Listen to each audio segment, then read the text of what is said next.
Another day, another basketball stories na naman ang pagkikwentuhan natin. At ngayon nga ay ang pag-uusapan natin ang balitang trade ni Robert Williams sa Los Angeles Lakers at ang balitang trade ng Golden State Warriors kay Domantas Sabonis. Isa na nga sana ang Portland Trail Blazers sa mga kinakausap ngayon ng Lakers sa trade market since desidido nga talaga sila na makuha ang kanilang target na si Holiday bago pa man magtapos ang off-season. Sa ngayon nga ay meron na nga daw po agad ibibigay na offer o trade package ang Lakers sa Blazers bilang kapalit ni Holiday kung saan kinabibilangan nga ito ni Gabe Vincent, Dalton Kenick at maging si Maxi Kleber. Pinag-iisipan rin naman nga ditong gamitin ang kanilang natitirang 2021 first round pick basta't masigurado lamang nila ang pagkuha sa kanya.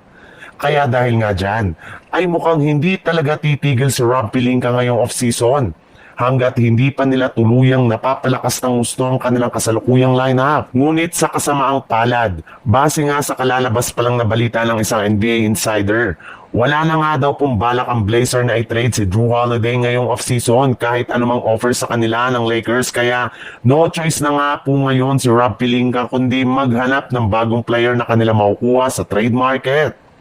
Sa ibang balita naman, ikinumpirma na nga ng isang NBA insider na tuloy pa rin naman nga daw ang balak ng Golden State Warriors na pagpapamigay sa kanya sa ibang team sa pamamagitan ng isang sign and trade deal.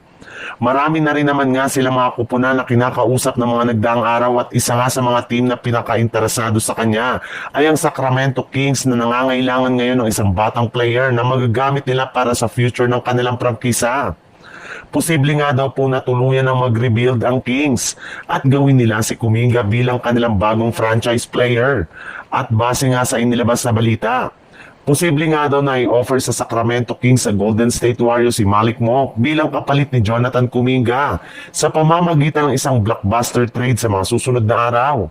Pero hindi lang naman daw si Monk ang balak kunin dito ng Warriors dahil maging ang big man na si Domantas Sabonis ay plano rin naman nga kunin ng Warriors sa kanilang mga magiging negosasyon sa mga susunod na araw.